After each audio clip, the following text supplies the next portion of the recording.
सभी संत महात्माओं के चरणों में दास का प्यार भरा धन्यवाद। आओ संत महात्माओं, आज दास की आवाज़ भी बैठी हुई है क्योंकि बहुत बुरी तरीके से जुकाम और फीवर बुखार हो गया है। तो कृपा करना, क्षमा करना यदि आपको आवाज़ कुछ ऐसी लगे।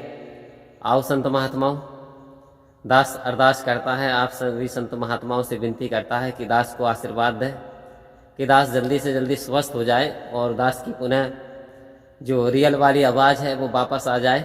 आओ संत महात्माओं, बुरी तरीके से जुकाम, सर्दी जुकाम और बुखार हो गया है तो दास यही अरदास करता है। आओ संत महात्माओं, आप समर्थ हो, आप सब कुछ करने वाले हो, आप सब कुछ कर सकते हो, तो ऐसी ही विनती करता है।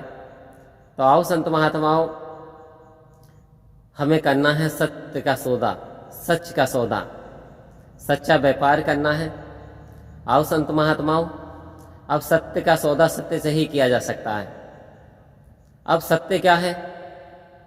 आओ संत महात्माओं, जैसे कि अब ये शरीर बदल रहा है, अभी दास कह रहा है कि दास को बुखार है, लेकिन मन नहीं मानता आपसे बात करने से, आपसे वार्तालाप बहुत जरूरी है, बड़ा आनंद आता है।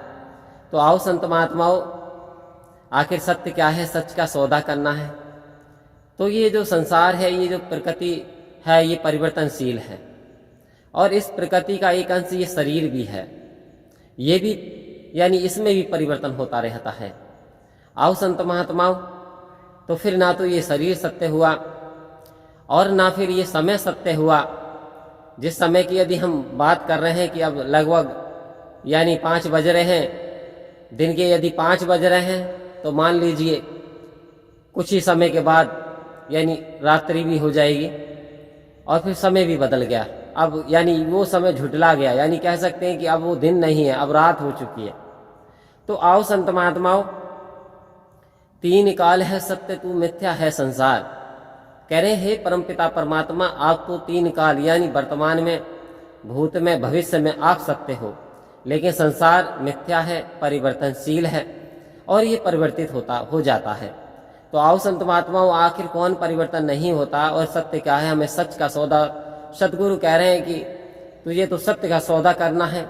यदि सत्य का सौदा करते हैं तो वास्तव में फिर ये स्थायी है, अजर है, अमर है, अविनाशी है। आओ संत महात्माओं, तो सत्य का सौदा सत्य कर सकता है, यानी झूठ से सत्य का सौदा हो नहीं सकता। कहने का तात्पर्य यानी अगर कोई झूठ से सत्य का सौदा करे तो वो कभी नहीं हो सकता। तो आओ संत महात्माओं, ये सत्य है, ये आत्मा जो कभी मरती नहीं है, जो कभी बूढ़ी नहीं होती, और ये सत्य है, ये परमात्मा। आओ संत महात्माओं, जब आत्मा का मिलन परमात्मा से हो जाता है, जब ये रिलेशन स्थापित हो जाता है, तो फिर ये सत्य का एक कदम आगे बढ़ा लेती है कि सत्य का सौदा शुरू हो जाता है। अब यहाँ तक बात चल रही है कि आत्मा ने परमात्मा को जाना, पहली सीढ़ी पूरी हो गई, यानी अब जान लिया है कि ये परमात्मा है और ये आत्मा है।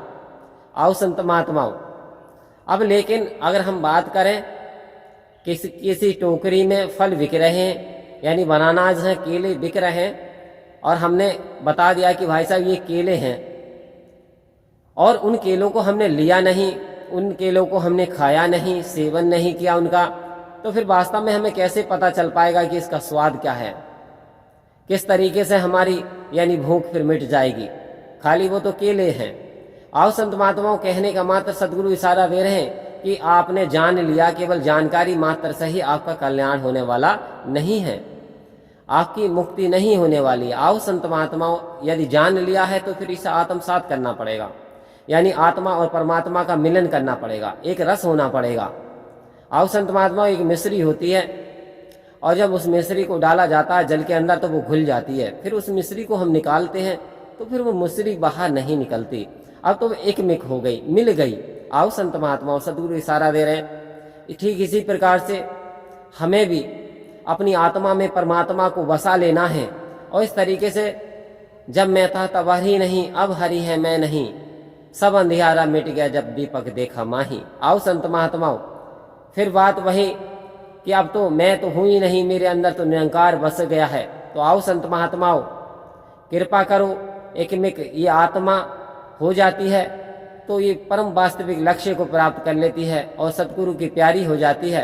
इसका पार उतारा हो जाता है। तो आओ संत महात्माओं, दया करो, कृपा करो, हम एकमिक हो जाएं और जीवन का आनंद जीते हुए परम धाम की प्राप्ति करें। परम प्यार से बोलिए धन्य का।